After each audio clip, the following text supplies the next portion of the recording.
இன்னைக்கு நம்ம missing teeth எப்படி ரீப்ளேஸ் பண்றதுன்னு பார்க்கலாம். நீங்க பிரிட்ஜ் போட்டிருக்கேன் அப்படின்னு சொல்லி கேள்விப்பட்டிருப்பீங்க. பிரிட்ஜ்னா என்ன? ஒரு மலையில இருந்து இன்னொரு மலையை கனெக்ட் பண்றதா பிரிட்ஜ். அதே மாதிரி ரெண்டு சைடும் ஒரு பல்லுல இருந்து இன்னொரு பல்ல கனெக்ட் பண்றதுதான் பிரிட்ஜ். இப்போ இந்த பல்லையும் சேர்ந்து கனெக்ட் பண்ணி நடுவுல பல்லு கொடுத்தா அது பிரிட்ஜ்னு சொல்லுவாங்க. அது எப்படி பண்ணுவாங்க?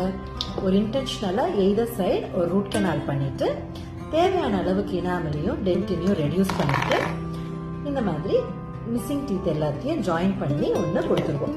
இதுதான் பிரிட்ஜ்னு சொல்லுவோம். பிரிட்ஜோட டிஸ்அட்வான்டேஜ் என்ன? நம்ம நல்லா இருக்கிற பக்கத்துல இருக்கிற பல்ல எய்தர் சைடு நம்ம ரெடியூஸ் பண்றோம்.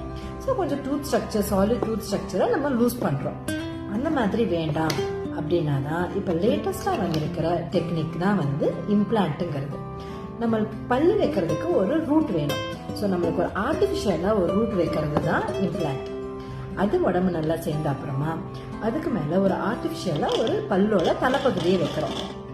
அதுக்கு மேல நம்ம ஒரு கேப் மாதிரி வச்சிடலாம். ஸோ நம்மளுக்கு மிஸ்ஸிங் டீத் வந்துருச்சு. ஸோ இப்போ இந்த பல்லுல இம்ப்ளான்ட்டோட ஒரே ஒரு மைனர் டிஸ்அட்வான்டேஜ் சொல்ல முடியாது, ஒரு மைனர் கன்சர்ன் சில பேருக்கு இருக்கிறது, it's a minor surgical procedure, அவ்வளவுதான்.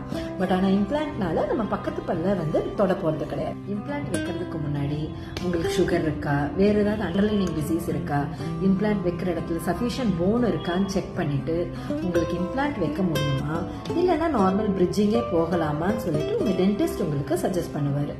ஸோ மிஸ்ஸிங் டூத்தை உங்க டென்டிஸ்ட் கிட்ட போயிட்டு ரீப்ளேஸ் பண்ணிட்டு ஹாப்பியா சரிங்க. தேங்க்யூ.